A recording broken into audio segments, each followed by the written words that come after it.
Hello, good morning, student. So today we are going to discuss chapter 4. The chapter name is Growing Up as a Boys and Girls.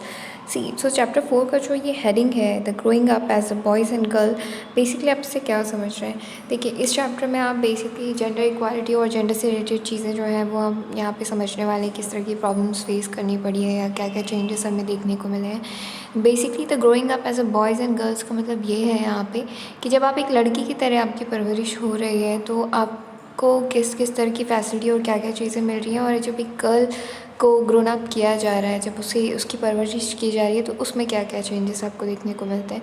तो basically दोनों ही चीज़ों को compare किया गया है। So let's see what we have in this chapter. Being a boy or a girl is an important part of one's identity. The society we grow up in teaches us what kind of behavior is acceptable for girls and boys. अब देखिए यहाँ पे बात की गई है कि being a boy and girl is a very important part of identity. मतलब हम लड़के हैं या लड़की हैं, ये हमारी आइडेंटिटी की जो है बहुत इंपॉर्टेंट पार्ट है।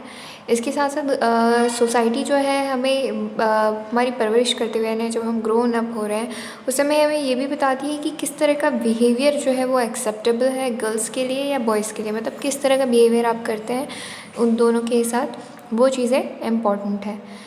Now, what boys and girls can or cannot do, we often grow up thinking that. अब देखिए इसके साथ साथ क्या क्या चीज़ें हैं कि क्या लड़कियां कर सकती हैं या क्या नहीं कर सकती हैं, क्या उनके लिए एक्सेप्टेबल है क्या नहीं है। ये सारी चीज़ों को हम बेसिकली सोचते हुए ही देखते आ रहे हैं। These are things are exactly the same everywhere, और ये जो चीज़ें हैं ये सभी जगह लगभग आपको सेम देखने को मिलेगी। But do all society look at boys and girls in the same way, पर क्या सोसाइटी बॉयज़ और गर्ल्स को सेम वे में देखती है?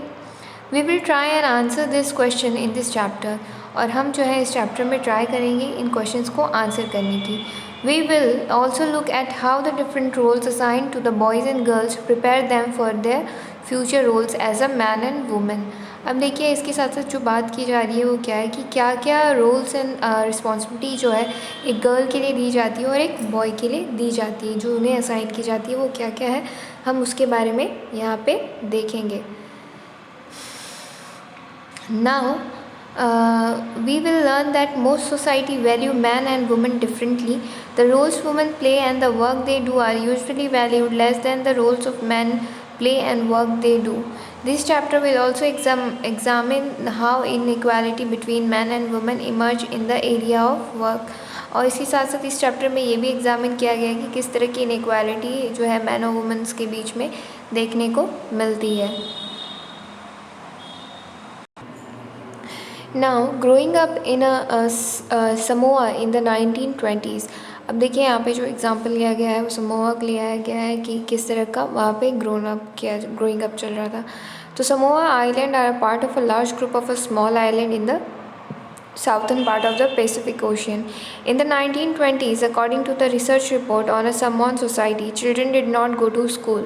They learned many things such as how to take care of children or do a household work from the older children and from adults. Fishing was very important activity on the island. Young people therefore learned to undertake the long fishing expeditions, but they learned things at a different points in their childhood. अब देखिए यहाँ पे ये बताया गया कि जो Samoa island है वो एक बहुत ही बड़ा पार्ट है स्मॉल आइलैंड का, जो कि southern part of the Pacific ocean में है। अब 1920 की बात की जाए तो उस टाइम की जो सर्च रिपोर्ट थी उसके अकॉर्डिंग ये देखा गया कि वहाँ के बच्चे जो है वो स्कूल नहीं जाते हैं, बल्कि वो इसके अलावा जो है दूसरी चीज़ें सीखते हैं, जैसे कि घर के काम है या फिर और दूसरी जो चीज़ें हैं बच्चों की जो देखभाल करनी है, ये सारी चीज़ें वो सीखी जाती थी। इसके साथ साथ जो फ़िशिंग है वो यहाँ का बहुत ही इम्पॉर्टेंट एक्टिविटी है आइलैंड के लिए, तो इन्हें फ़िशिंग करना सिखाया जाता था। इसके साथ साथ जो है और भी बड़ी बड़ी फ़िशों को कैसे पकड़ना है और कुछ सारी चीज़ें हैं वो कैसे की जाती है, वो सारी चीज़ों के बारे में यहाँ पे बताया गया था। But they learn the things at a different points in their childhood. But जो ये सारी चीज़ें ये सीखते थे ये अलग अलग लेवल पे अलग अलग टाइम पे जो है ये सीखा करते थे अपने चाइल्डहुड में। As soon as baby could walk, their mothers or the other adult no longer looked after them. अब जैसे जैसे बच्चा चलना शुरू करता था वैसे वैसे जो भी अडल्ट या जो अदर पर्सन्स होते वो उस पर ध्यान देना बंद कर देते थे। older children, often as young as a 5-year-old, and took over this responsibility. Both boys and girls looked after their younger siblings, and but by the time boy was about 9 years old, he joined the older boys in a learning outdoor jobs like a fishing, planting coconuts. अब देखिए ये जो है जैसे जैसे mother's उन पे ध्यान देना छोड़ती है, वैसे वैसे जो ओल्डर चिल्ड्रंस होते हैं वो क्या करते हैं, जो कि ज़्यादातर 5 ईयर्स के होते हैं, वो ये रिस्पॉन्सिबिलिटी लेते हैं कि वो अपने जो छोटे भाई बहन हैं जो भी हैं उनके ऊपर वो ध्यान देंगे, और इस तरह से वो ये ध्यान देते रहते हैं। और जैसे ही वो 9 ईयर्स के होते हैं तो वो अपना एक अडल्ट ग्रुप ज्वाइन कर लेते हैं, जो कि उन्हें आउटडोर एक्टिविटी जो भी है जैसे कि फ़िशिंग करना, प्लांटिंग कोकोनट, ये सारी चीज़ों को जो है वो सीखना शुरू करते हैं। Girls had to continue looking after the small children और do the errand for the adults till they were teenagers. अब इसके साथ साथ देखिए जो गर्ल्स हैं उनको ये काम जो है कंटिन्यू करना होता है, जो जैसे कि बच्चों पर ध्यान देना है, अडल्ट्स के लिए खाना पीना, ये सारी चीज़ें जो है वो टीनेजर्स तक करती हैं। But once they become a teenager they had much more freedom. लेकिन जैसे ही वो टीनेजर बनती हैं वैसे ही उनके पास क्या होती है, इससे ज़्यादा थोड़ी फ्रीडम मिल जाती है। आफ्टर द एज ऑफ 14 और so the girls also went to the fishing trip. और जैसे ही गर्ल्स जो है वो 14 की हो जाती हैं उनको भी क्या है फिशिंग ट्रिप के लिए भेज दिया जाता है। Work in the plantation, learn how to weave a basket. Cooking was done in the special cooking houses where boys were supposed to do most of work while girls helped with the preparations. अब देखिए इसके साथ साथ जो है girls को और भी दूसरे काम सिखाए जाते थे, जैसे कि प्लांटेशन है या स्पेशल तरह की जो भी वीविंग्स करनी है बास्केट के लिए, तो ये सारी चीज़ें वहाँ पे उनको सिखाई जाती थी। इसके अलावा जो है उन्हें स्पेशल तरीके के कुकिंग हाउसेस भी मिलते थे जहाँ पे उन्हें खाना बनाया सिखाया जाता था, जहाँ पर ज़्यादातर बॉयज़ होते थे और वही खाना बनाते थे। गर्ल्स जो थी वो सिर्फ और सिर्फ प्रिपरेशंस में हेल्प करती थी। Growing up male in Madhya Pradesh in the 1960s। अब देखिए जो ग्रोइंग अप जो मध्य प्रदेश है वहाँ पे जो गर्ल्स जो मेल्स होते हैं उनका ग्रोन अप किस तरह से किया जाता था 1960s के टाइम पे, वो यहाँ पे बताया गया है। तो देखिए यहाँ पे अलग अलग जगहों के बारे में जो जिस तरह का ग्रोन अप किया जा रहा था, जिस तरह की भी ग्रूमिंग की जा रही थी, उसके एग्जांपल्स यहाँ पे लिए गए हैं, वो उन स्टोरीज़ को यहाँ पे बताया गया है। अब जैसे कि यहाँ पे एक इमेज देख सकते हो, यहाँ पे अ class 7th someone child in is school uniform, मतलब क्लास 7 का जो एक बॉय है वो स्कूल यूनिफॉर्म में है। इन वॉट यहाँ पे क्वेश्चन भी अराइज किया गया है। उसके साथ साथ why do girls like to go to school together in a group, और एक इमेज और शो की गई है जिसमें काफ़ी सारी गर्ल्स जो हैं वो एक साथ स्कूल जा रही हैं। तो यहाँ पे क्वेश्चन भी रेज़ किया गया है कि क्या ज़रूरत है गर्ल्स को एक साथ ग्रुप में स्कूल जाने की, क्यों ऐसा हो रहा है, मतलब वो अकेले अकेले भी तो जा सकती है पर वो ऐसा क्यों नहीं कर रही हैं। तो ये सारे क्वेश्चन जो है ये रेज़ किए गए हैं।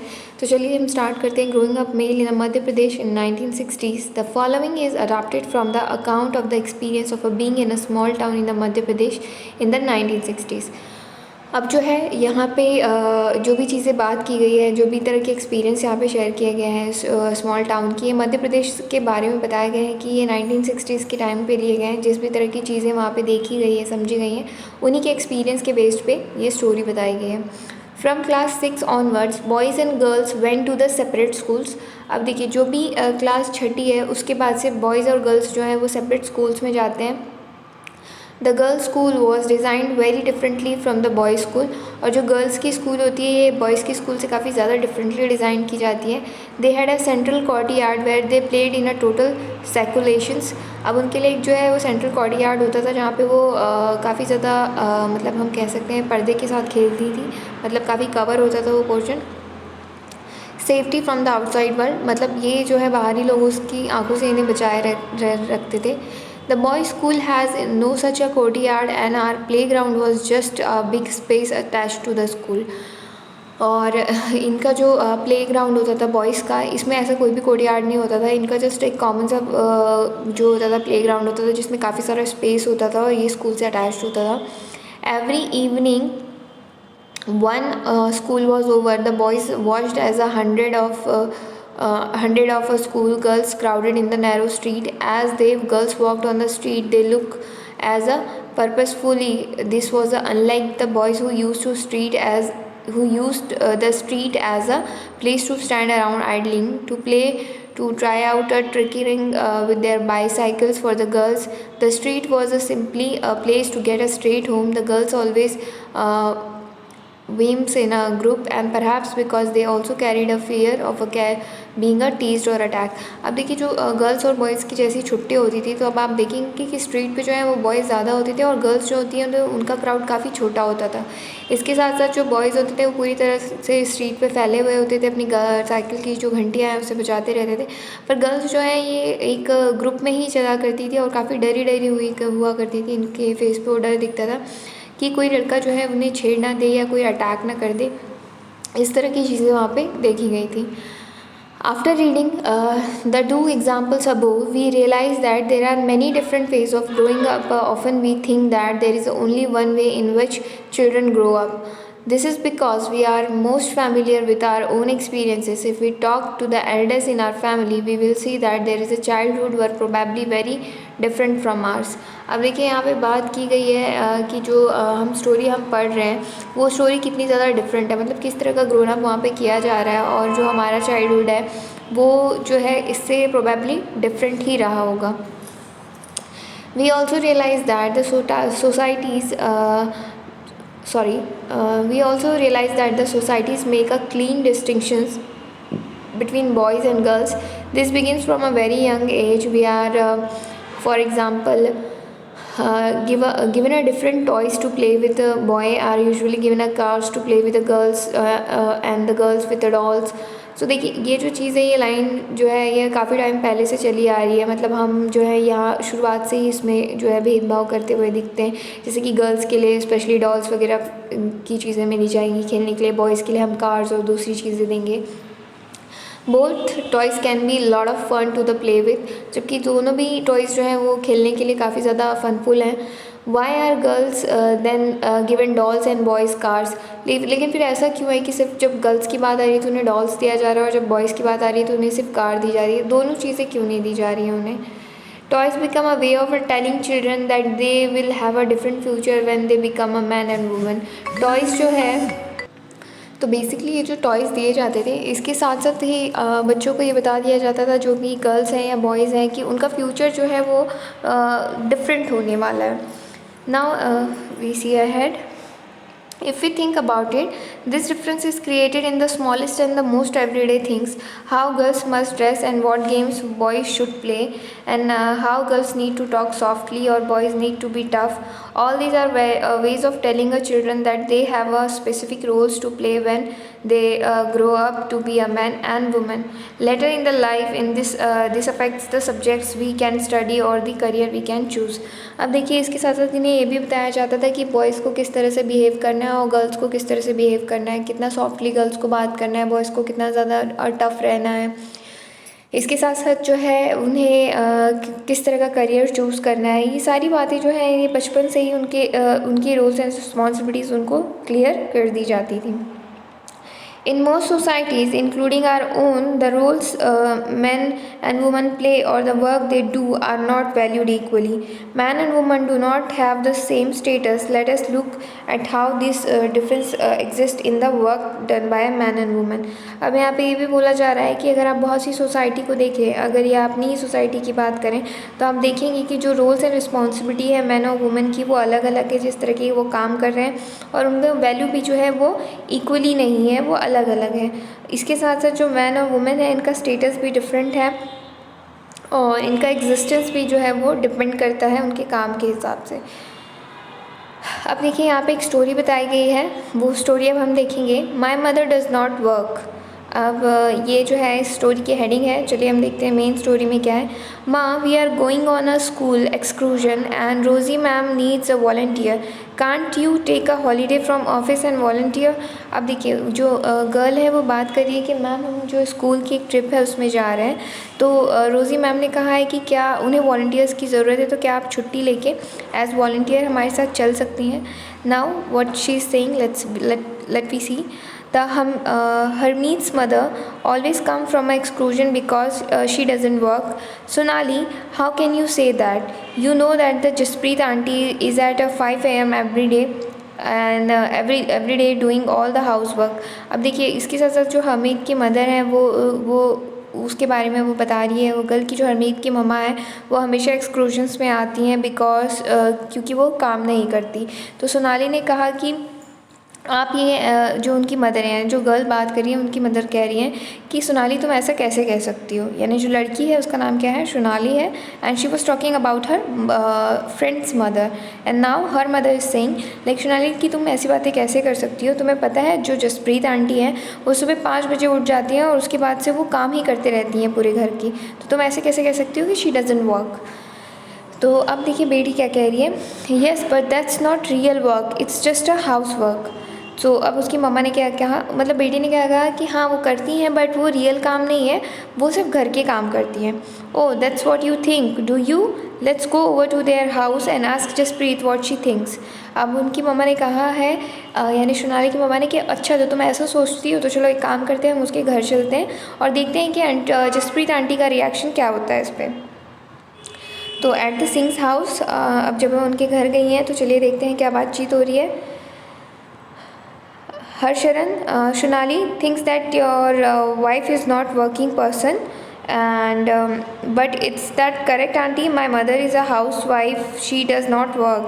अब देखिए, अब वो जो बात कर रही हैं वो ये कह रहा है कि चलो आपको ये समझना है कि सोनाली जो है उनका कहना है कि जो आपकी मम्मी है वो काम नहीं करती है, she is not a working person. तो उसका कहना है कि क्या आंटी ये सही नहीं है, मेरी मम्मी तो सच में हाउस वाइफ है, वो ऐसा कोई काम नहीं करती हैं। Then Jaspreet, why don't you just relax and let them manage everything for a change? And great idea. Okay, I'll go to strike tomorrow। अब जो है इस वजह से जो सोनाली की मम्मी है उसने कहा कि अगर इन्हें ऐसा लगता है कि मम्मी कोई काम नहीं करती तो क्यों ना हम एक दिन की तुम छुट्टी ले लो और इन्हें काम करने दो, तो हम देखेंगे कि वो क्या काम कर रहे हैं। तो उसने कहा कि ये बहुत अच्छा आइडिया है, तो मैं कल जो है वो स्ट्राइक पे जाऊँगी। अब देखिए, what fun will take care of everything tomorrow with papa. अब जो बच्चे हैं वो कहते हैं कि वाह ये तो बहुत ही मज़ा आएगा कि कल जो है पापा के साथ हम सारा काम देखेंगे। Next morning 7:30 AM, oh God look at the time, where is my breakfast, why aren't you the childrens ready. How would I know? I am on a strike, remember? Besides, the Mangla has also taken a leave today। अब जो है उसने उनके father जो है उठे हैं सुबह, वो कह रहे हैं कि कहाँ है मेरा ब्रेकफास्ट, अभी तक बच्चे क्यों नहीं तैयार हुए। तो शी इज़ सेइंग लाइक कि तुम्हें क्या पता नहीं है कि मैं स्ट्राइक पे हूँ, और इसके साथ साथ जो मंगला है वो भी आज उसने छुट्टी ले ली है। ओहो that's the school bus, I will have to drop them in the car. अब देखिए जो स्कूल है वो स्कूल बस भी चली गई है और अब उसे जो है उन्हें कार से ड्रॉप करना होगा। Hurry hurry and ask Harmeet to switch on the pump. And जो उनके फादर हैं वो कह रहे हैं कि जल्दी जल्दी काम करो और हरमीत से भी कहो कि जल्दी से पंप को स्विच करें। But what about the kids lunch box, oh no forgot about that. अब उन्होंने कहा, यानी उनकी मम्मी ने याद दिलाया कि अब बच्चों के लंच बॉक्स का क्या, तो उन्होंने कहा कि अरे मैं तो भूल गया। तो अब उनके पापा कहते हैं I will give you some money, buy something from the canteen today, me already give us some money for that. अब ऑलरेडी जो है उनके पापा ने कहा कि मैं तुम्हें कुछ पैसे दे दूँगा, तुम कैंटीन से खरीद के कुछ खा लेना। तो उन्होंने कहा बच्चों ने कि माँ ने हमें ऑलरेडी पैसे दे दिए हैं। अब देखिए 8 PM में जो है डिंग डिंग बज रहा है, I am exhausted, how about some tea, और I forgot strike, I will make some tea. अब देखिए क्या हुआ, जैसे ही वो घर पहुँचे उन्होंने कहा कि यार मैं बहुत थका हुआ हूँ, क्या मुझे चाय मिल सकती है। और उनको फिर वैसे ही याद आता है कि अरे हाँ तुम तो स्ट्राइक पे हो, ठीक है मैं ही चाय बनाता हूँ। The house looks like as it was hit by a hurricane. Did you expect it to remain in exactly the same condition in which left in this morning, dear? अब देखिए जैसे ही वो घर घुसे तो उन्होंने देखा कि सारा सामान बिखरा पड़ा हुआ है। तो उनकी मम्मा ने कहा क्या आप एक्सपेक्ट कर रही थी कि जैसा आपने घर मॉर्निंग में देखा था वैसे ही वो उसी कंडीशन में रहेगा। अब हरमीत ने कहा on the earth are the tea leaves, he I wonder if they still believe I don't work and now I have to remind them that the chacha and chachi are coming for a dinner. अब जो है उसे ऐसा लगा कि हरमीत को जो है कि क्या अभी भी कुछ काम हो रहा है या नहीं। अगर उसे ऐसा लग रहा है कि मैं कोई काम नहीं करती थी तो अब ऐसा मुझे करना चाहिए कि मुझे चाचा और चाची को भी डिनर पे बुला लेना चाहिए, तब इन्हें पता चलेगा। Now we seen the valuing a house work. Harmeet's family did not think that the work Jaspreet did within in the house was the real work. This feeling is not unique to their family. Across the world, the main responsibility for a housework and a caregiving task like looking after a family, especially children, the elderly and the sick members, lies with a woman. Yet, as we have seen, the work that women do within the home is not recognized as work. It is also assumed that this is something that comes naturally to women and therefore does not have to be paid for, and society devalues this work. अब देखिए यहाँ पे एक जो बात कही गई है वो जो बताया गया है वैल्यू का हाउस वर्क की बात की गई है, यानी जो काम घर पे भी किया जाता है हमें उसे वैल्यू करना चाहिए। क्योंकि हाँ ये जो काम किया जाता है ये ऐसा ही नहीं है कि सिर्फ हाँ जस्ट सिंपली हाउस वर्क है तो कर लिया गया है, बल्कि ये ना ही इजी टास्क है कि सबकी केयर करना, सबके ऊपर ध्यान देना, जो भी सिक मेंबर हैं या बड़े मेंबर्स हैं घर के उनकी सारी चीज़ों का ध्यान रखना, सारी ज़रूरतों को पूरा करना, इसके साथ साथ जो है और भी चीज़ों का ध्यान रखना। तो ये सारा काम जो है हम ऐसा कंसिडर एक काम की तरह नहीं देखते, बल्कि हम ये कंसिडर करते हैं कि ये सारा काम तो एक औरतों के लिए बना ही है, उन्हें ये करना ही है। जबकि ये चीज़ें जो हैं इन काम को बेसिकली डीवैल्यू करती है, उन्हें लगता है ये काम के कोई भी पैसे नहीं मिलते हैं, ये सिर्फ ऐसे ही काम है, मतलब हम उसे वैल्यू नहीं कर रहे हैं, तो ये चीज़ गलत है। Now we see the lifes of a domestic workers. अब जो डोमेस्टिक वर्कर होते हैं उनकी लाइफ कैसे होती है, चलिए अब हम वो देखेंगे। In the story above, Harmeet's mother was not the only one who did the housework. A lot of the work was done by a Mangla, their domestic helper. Many homes, particularly in towns and the cities, employ domestic work. They do a lot of work, sweeping and cleaning, washing clothes and dishes, cooking, looking after the young children or the elderly. Most domestic workers are women. Sometimes even young boys or girls are employed to do this work. Wages are low as domestic work does not have a much value.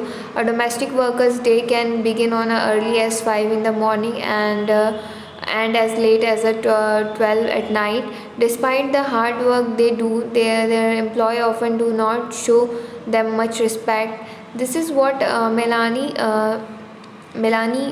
Domestic worker had to say about her experience of working in Delhi.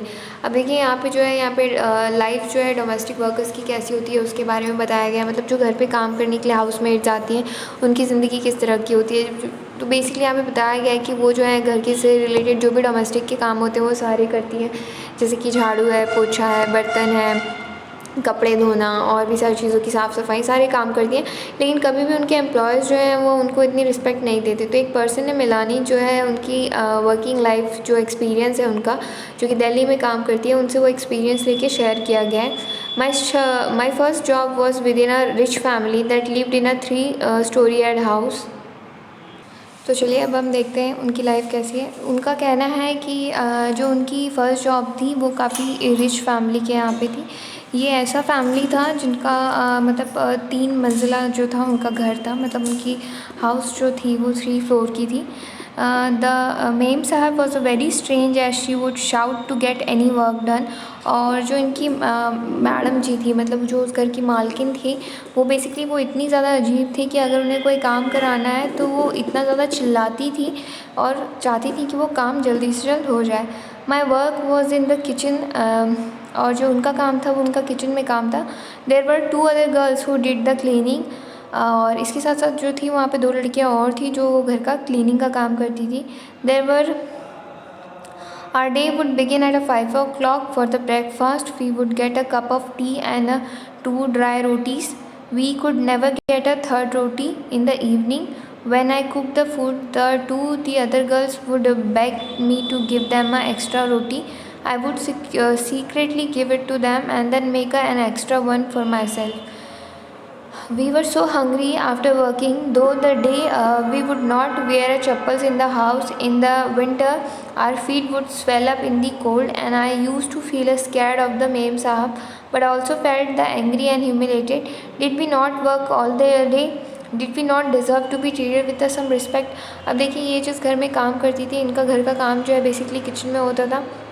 ये 5 बजे से उठ जाती थी, इसके साथ साथ उन्हें ब्रेकफास्ट और सारी चीज़ें बनानी होती थी। तो उस टाइम पे इनको जो है वो सिर्फ़ और सिर्फ 2 रोटी, जो 2 सूखी रोटी होती है और चाय, ये दी जाती थी। इसके अलावा उन्हें थर्ड रोटी नहीं मिलती थी।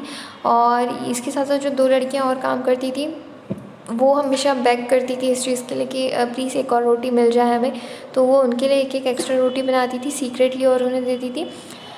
इसके साथ साथ वो अपने लिए भी वो एक एक्स्ट्रा रोटी बनाती थी। उन्हें घर में चप्पल पहनना अलाउ नहीं था और इस वजह से जो है बाकी का मौसम तो चला जाता था ठीक ठाक, पर ठंडी के मौसम में जो उनके पैर होते थे वो इतना ज़्यादा ठंड की वजह से क्या होते थे, सूज जाते थे, जो कि अच्छी चीज़ नहीं है। लेकिन फिर भी सबको मैम जो वहाँ की मेम साहब थी उनसे उनको बहुत डर लगता था और इसलिए वो ये सारी चीज़ें नहीं करती थी। पर कहीं ना कहीं ये जो चीज़ें उनको फ़ील होती थी कि वो बहुत ज़्यादा ह्यूमिलेटेड फील करती थी और उनको लगता था कि अब वो कोई जो रिस्पेक्ट है वो डिज़र्व नहीं करती हैं, मतलब इस तरह से उनके साथ क्यों बिहेव किया जाता था, ये उनका क्वेश्चन था। In fact, what we commonly term as a housework actually involve a many different tasks. A number of these tasks require a heavy physical work. In the both rural and the urban areas, women and girls have to fetch water. In rural areas, women and girls carry heavy head loads of a firewood. Tasks like washing clothes, cleaning, sweeping, and picking the loads require a bending, lifting, and carrying a chores like a cooking involve a standing for a long time in front of the hot stoves, and the workwoman stairhouse physically demanding a worlds or we normally associate with men. Another aspect of the housework and caregiving them it's do not recognize is that it is very time consuming. In fact, if we add up the housework and the work women do outside the home, we find that the women spend much more time working than a man and having a much less time for the leisure. अब देखिए यहाँ पे ये बताया गया है कि जो हाउस वर्क होता है, अगर हम बात करें रूरल एरिया की या अर्बन एरिया की, तो दोनों ही जगह पे ये काम जो है बहुत ही ज़्यादा टफ़ होता है, क्योंकि दोनों ही जगह पे लोगों को फ़िज़िकल वर्क जो है वो बहुत ज़्यादा करना पड़ता है। अगर हम अर्बन एरिया की बात करें तो जो फ़िज़िकल वर्क इनके ऊपर आता है ये भी काफ़ी ज़्यादा हैवी होता है। इसके साथ अगर हम रूरल एरिया की बात करें तो कई सारी गर्ल्स को जो है खाने के लिए लकड़ियों को, हैवी लोड्स को सर पे लेके आना होता है, खाने की चीज़ें, washing clothes, sweeping, picking, loads और रिक्वायर बेंडिंग, लिफ्टिंग, कैरिंग, सारी चीज़ें जो है ये काम कहीं ना कहीं फ़िज़िकल वर्क यहाँ पे बहुत ज़्यादा होता है। तो ये चीज़ें जो है ये ठीक नहीं है कि काफ़ी कम है, या इस तरह का जो बिहेवियर है हाउस होल्ड काम के लिए ये गलत है। Another aspect of a housework and caregiving that we do not recognize is that it is very time consuming. In fact, if we add up the housework and the work women do outside from home, we find that the women spend much more time working than a man and have a much less time for a leisure. अब देखिए अगर हम दूसरा aspect देखें इस काम का, तो जो औरतें बेसिकली घर का काम कर रही हैं और जो औरतें जो लोग घर के बाहर का काम कर रहे हैं, उन्हें अगर हम कंपेयर करें तो बेसिकली जो घर के बाहर निकल के काम कर रहे हैं वो एक लिमिटेड टाइम में ही काम कर रहे हैं। लेकिन अगर हम वुमेन की बात करें तो वो घर में रह के 24/7 उन्हें पूरा काम देखना है और उन्हें खुद के लिए जो है वो बहुत कम समय मिल पाता है। Below is some data from a special study done by the Central Statistical Organization of India। अब जो एक ऑर्गेनाइजेशन है उसने जो स्टडी की है उसके हिसाब से जो है वो हम देखते हैं कि क्या है।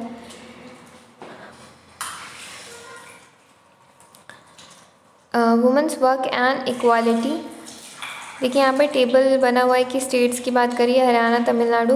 Women paid work hour per week, मतलब जो एक घंटे के रुपए जो उनको मिलते, कितने रुपए हर घंटे के मिलते हैं। हरियाणा में 23 रुपये हैं, तमिलनाडु में 19 है।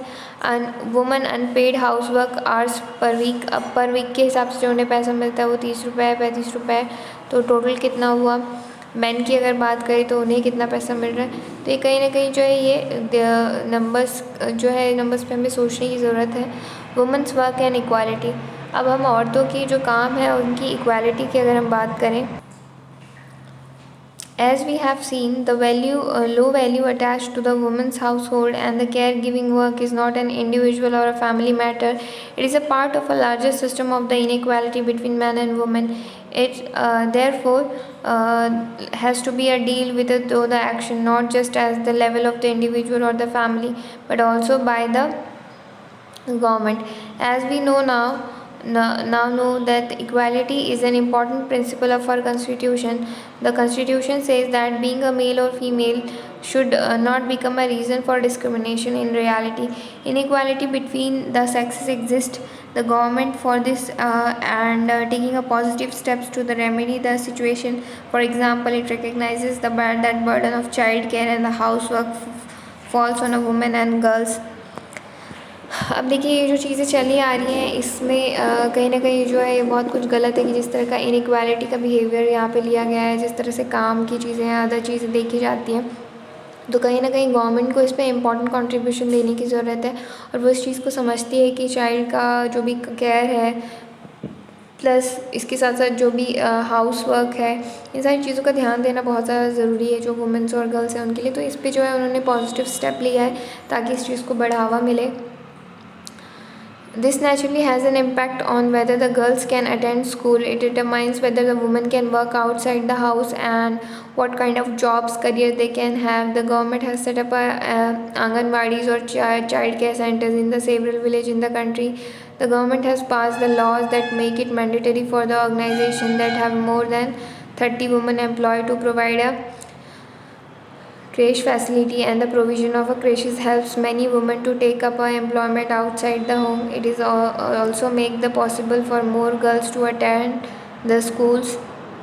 अब देखिए यहाँ पे जो है कहीं ना कहीं जो गवर्नमेंट जो स्टेप्स ले रही है, जैसे आंगनवाड़ी बना रही है या बहुत सारी चीज़ें जो कर रही है, ये कहीं ना कहीं लोगों में अवेयरनेस लाने के लिए है ताकि जो लोग हैं ज़्यादा से ज़्यादा इन सारी चीज़ों पे ध्यान दे सके और उसे अच्छा रख सकें। इसके साथ साथ देखिए यहाँ पे कुछ जो है ग्रीटिंग्स टाइप की चीज़ें शो की गई है, जो इमेज है वो कुछ ना कुछ कह रही है। ये चैप्टर यहाँ पे एंड हो रहा है। So let's see have a look what we have here in this.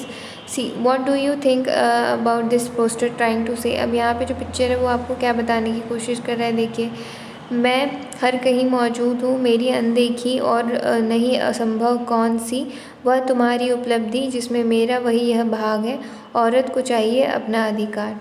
अब देखिए यहाँ पे क्या हो रहा है, शादी वादी हो रही है, शादी के बाद जाया जा रहा है, बच्चा पैदा हो रहा है, बच्चे की केयर देखभाल, उसके साथ दिन भर का पूरा काम, फिर सोना, उनकी केयर करना, बच्चे कहीं ना कहीं जो है बहुत सारा कॉम्प्रोमाइज़ जो है उनके लिए किया जा रहा है। अब जो दूसरा पोस्टर है देखिए वो क्या कहता है। This poster was created by a women's group in the Bengal, can you write a interesting slogan for the poster. अब जो ये पोस्टर है इसके बारे में जो है ये बंगाल में बनाया गया है कि आप इसे इंटरेस्टिंग स्लोगन दे सकते हैं। तो देखिए यहाँ पे क्या बताया, एक वुमन जो है वो कितने सारे काम कर रही है, घर का काम भी देख रही है, बाहर का काम भी देख रही है, प्लस अपने बच्चे को भी पाल रही है। तो आप इस इमेज को देख के क्या कोई स्लोगन या कोई स्टोरी रेडी कर सकती है कि आप इसे क्या समझ रहे हैं। तो बेसिकली इस चैप्टर में जो है ये वैल्यू, काम को वैल्यू देने की बात की गई है। जो मॉरल ऑफ द स्टोरी है इस चैप्टर का वो ये है कि जेंडर इक्वालिटी होना बहुत ज़रूरी है। कहीं पे भी गर्ल्स या बॉयज़ में एक स्पेसिफिकेशन देना कि हाँ बॉयज़ बहुत अच्छे हैं या गर्ल्स कम हैं, ये सारी चीज़ें नहीं होनी चाहिए। जो दोनों काम कर रहे हैं, दोनों की जेंडर इक्वालिटी है, this all are the very much of same. हमें दोनों को इक्वली इम्पोर्टेंस देना है, दोनों को इक्वली इम्पोर्टेंस देना है, उनके काम को, उनकी हर तरह की चीज़ों को जो वो कर रहे हैं। तो this is very important thing. I hope ये चैप्टर आपको समझ में आ गया होगा। If any way you have any doubt you can ask me any time. Thank you for the day.